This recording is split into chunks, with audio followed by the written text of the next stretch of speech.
Absolutely, but they knew that we are coming on 26th and 27th.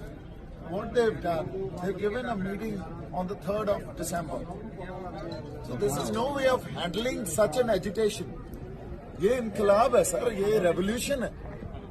And if they are not going to understand the seriousness of this matter, trust me, it's going to be, it'll define the next political structure of this whole geopolitics of this entire country and South Asia. It's going to be really sad for them. It might be true. You know, because किसानों की जमीन ही ले गए, तो बचा क्या है? खुदकुशियां कर से? I guess it's too early to assume those. No, we are not assuming, it's definite. Sir, Not many. there are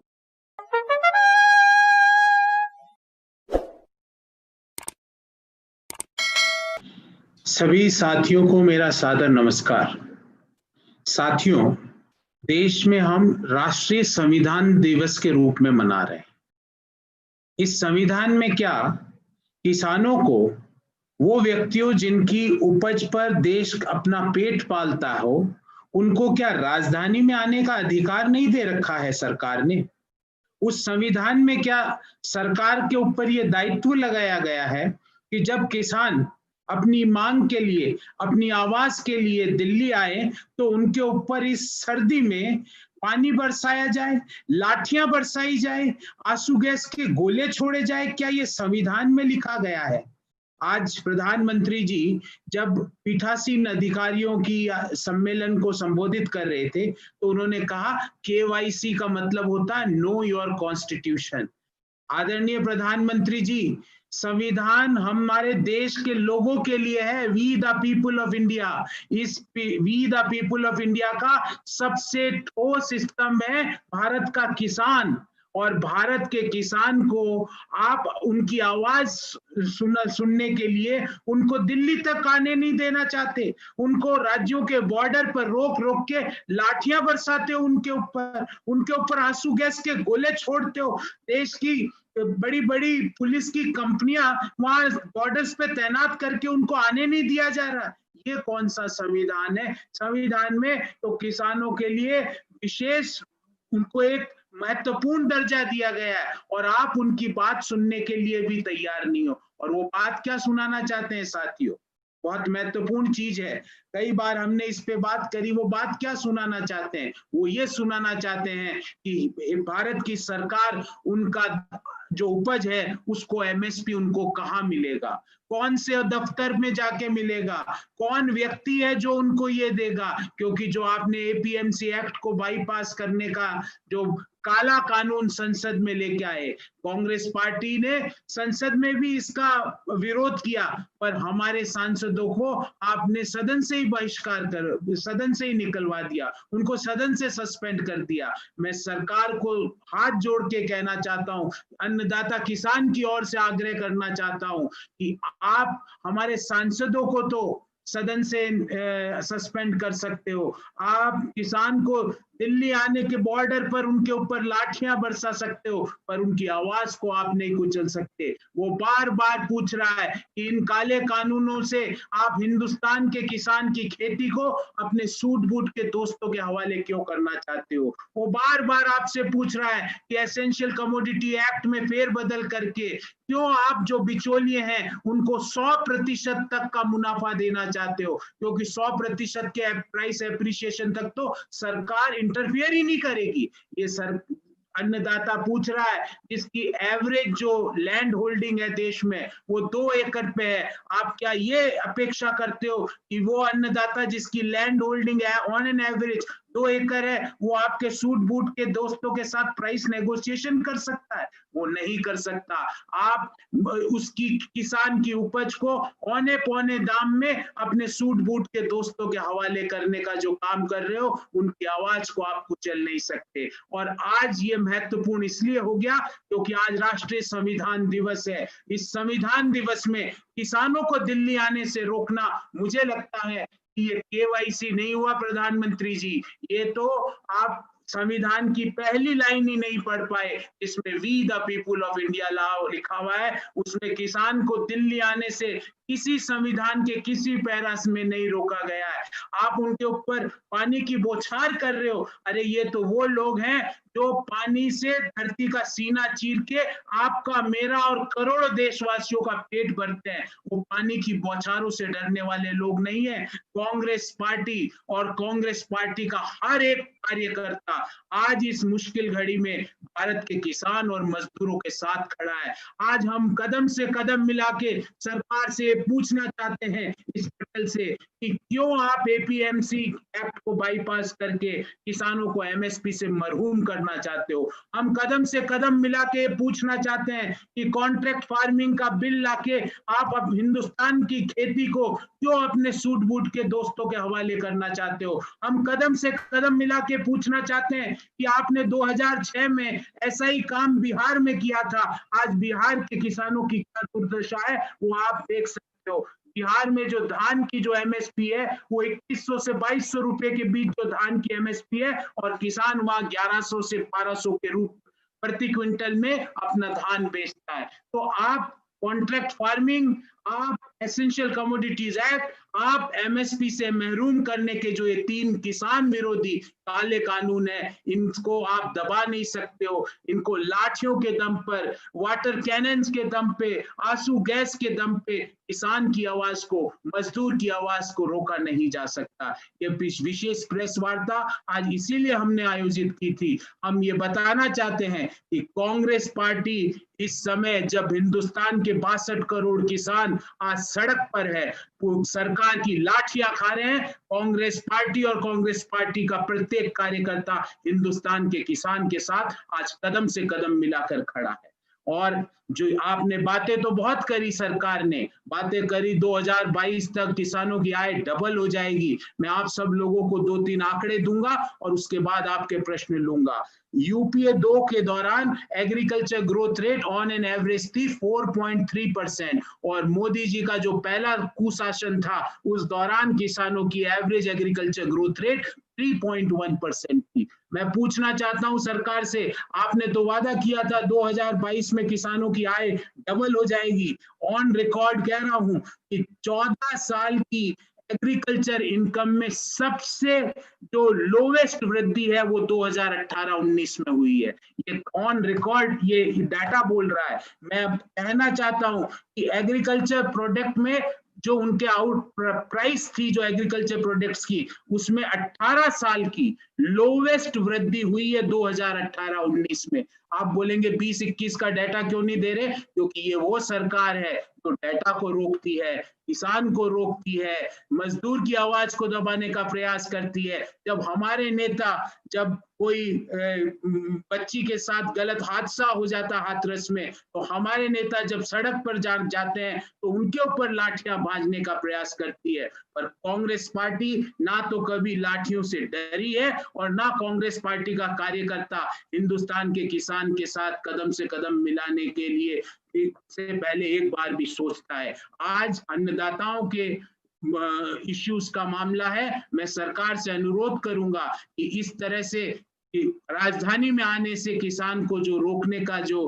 गलत काम भारत सरकार कर रही है उसको तुरंत रोका जाए, उनकी आवाज को सुना जाए। संसद में जिस तरह से आपने काले कानून पास करे, विपक्षी दलों के सांसदों को सस्पेंड करके, वो संवैधानिक नहीं था।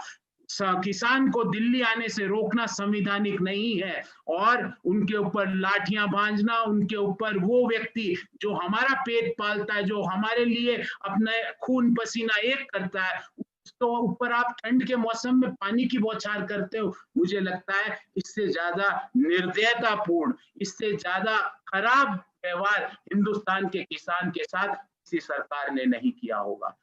इस किसान विरोधी सरकार को हिंदुस्तान का किसान कभी माफ नहीं करेगा। ये सरकार जो सिर्फ राजधानी में, इस सरकार के अनुसार सिर्फ सूट बूट के दोस्त आ सकते हैं, मेहनत कश किसान नहीं आ सकते, ऐसी सरकार को हिंदुस्तान का किसान कभी माफ नहीं करेगा। That is what all we want to say. Last but not least, Congress party and each and every worker of the Congress party is with the farmers of our country, with their demand that MSP has to be given as a legal right.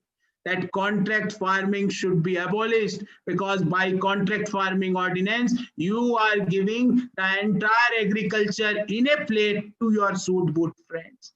We are with the farmers in the third demand that by amending Essential Commodities Act, you are trying to make your suit boot friends richer. Neither the farmers nor the common consumer like you and me. So these are three demands for which farmers are on the streets. We are with the demand of the farmers, and we request Prime Minister of the country that today, on a Constitution Day like 26th of November, whatever you had done, you should feel sorry about that, and you should hear their issues, and MSP should be assured as a legal right to the farmer of our country. जी, मेरा सवाल ये है कि लगातार पंजाब और हरियाणा में जो प्रदर्शन हो रहा है और जो लाठी चार्ज हो रहा है, जो वाटर उनके ऊपर कैनन का इस्तेमाल किया जा रहा है, ये अपने आप में बड़ी बात है। अभी आपने एक बड़ी बात कही कि एमएसपी पे लीगल राइट मिलना चाहिए किसानों को, ये आपने एक बड़ी बात कही है। क्या कांग्रेस लीगल राइट को लेके, एमएसपी को लेके, क्या उत्तर प्रदेश में, बिहार में, पूरे देश में क्या कोई आंदोलन चलाने जा रही है? क्योंकि लगातार आप मांग तो करते रहे, लेकिन अब तक सरकार ने आपकी कोई बात नहीं मानी है, तो क्या कोई अभी आंदोलन चलाने जा रहा है जैसे पंजाब और हरियाणा के किसान कर रहे हैं? देखिए, हम हर उस किसान के साथ खड़े हैं और हमेशा खड़े रहेंगे। जहां तक इन काले कानूनों की बात है, हमने बार बार इसी पटल से, कांग्रेस पार्टी के पटल से पूछा है सरकार से कि अगर किसी किसान की उपज को एमएसपी नहीं मिलती है तो वो कहां जाए, वो किससे ले एमएसपी, वो कौन सा दफ्तर है जो उसको एमएसपी देगा, वो कौन सा कंसर्न अधिकारी है जो उसको एमएसपी देगा। और अगर कोई व्यक्ति, हम मांग करते हैं कि अगर कोई व्यक्ति एमएसपी से कम दाम पर किसान की उपज को खरीदता है तो उसको एक ऑफेंस बनाने का इस कानूनों में उसको इंक्लूड किया जाए, क्योंकि हम मांग करते हैं कि किसान को उसकी उपज का, और एमएसपी भी साथियों, एमएसपी वो फर्जी वाली एमएसपी नहीं जो पिछले 6 सालों से किसानों के साथ धोखा किया जा रहा है, C2 वाली एमएसपी। C2 वाली एमएसपी का अर्थ है कि उसके अंदर farm cost, family labour, rent on land और इंटरेस्ट भी इंक्लूड हो, जो कि मौजूदा एमएसपी में नहीं किया जा रहा है। तो C2 वाली, स्वामीनाथन कमीशन वाली एमएसपी उसको कहां से मिले, कैसे एश्योर की जाए, ये हम इन कानूनों में उस क्लॉज को इंक्लूड कराना चाहते हैं।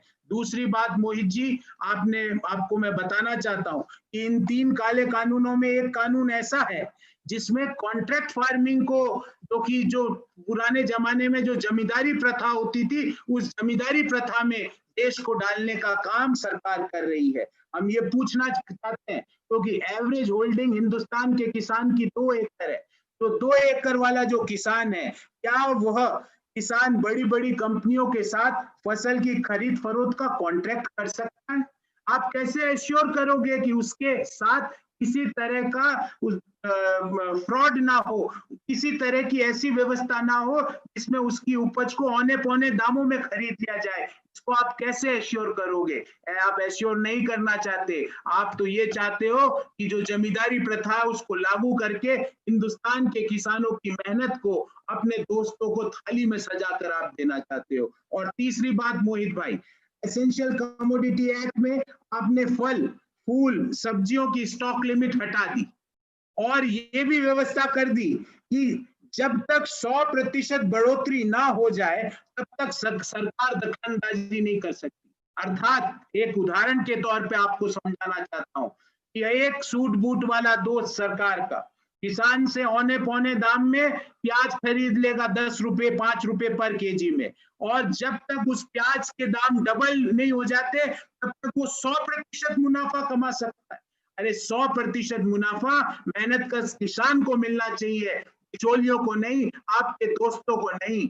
इसी कारण आपने देखा होगा कि आज सारे बड़े शहरों में, भले वो दिल्ली हो, बंबई हो, कलकत्ता हो, पुणे हो, क्या प्याज के दाम है और क्या आलू के दाम है। और ये अभी तो ये एसेंशियल कमोडिटी एक्ट का जो अमेंडमेंट है इसका प्रभाव पूरा आया नहीं है। जब इसका पूरा प्रभाव आएगा तो ना आपके और मेरे जैसे अंतिम उपभोक्ता को फायदा होगा, हमें बढ़ी हुई कीमतों पे ये सारी वस्तुएं खरीदनी पड़ेगी, ना मेहनत का किसान को फायदा होगा।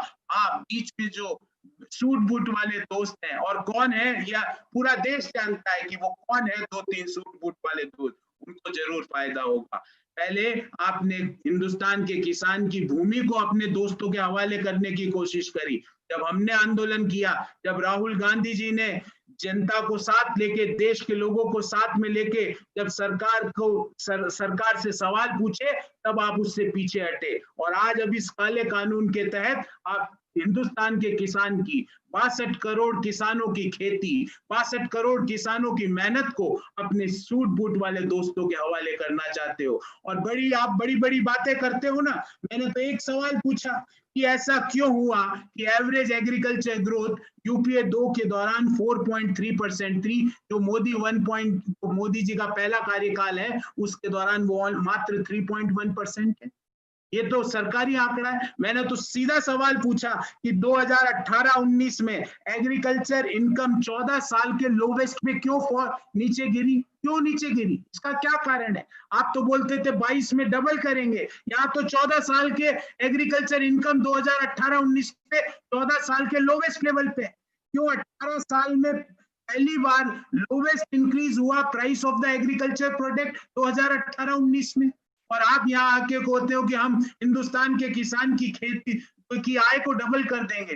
अरे प्रभु, डबल छोड़ दीजिए, उनको जो पहले मिलता था वो तो दिलवाई है। और अब डबल के इस दौरान, कोरोना के दौरान, ये महत्वपूर्ण है मोहित जी, कोरोना आपदा के दौरान जब सारे क्षेत्र नीचे गिर रहे थे, जीडीपी में फर्स्ट क्वार्टर में -23.9% का कॉन्ट्रैक्शन था, उस दौरान हिंदुस्तान के किसानों ने पॉजिटिव 3.4% की ग्रोथ की। और आपने उनको क्या दिया? 3 काले कानून। आपने उनसे क्या लिया? उनकी पूरी खेती आपने अपने दोस्तों के हवाले करने का काम किया। हिंदुस्तान का किसान आज इस संविधान दिवस के दिन जो आपने उनके साथ बर्बरतापूर्ण, निर्दयता से उनके ऊपर जो लाठियां मारने का, पानी की बौछारें छोड़ने का काम किया है, वो कभी आपको माफ नहीं करेगा।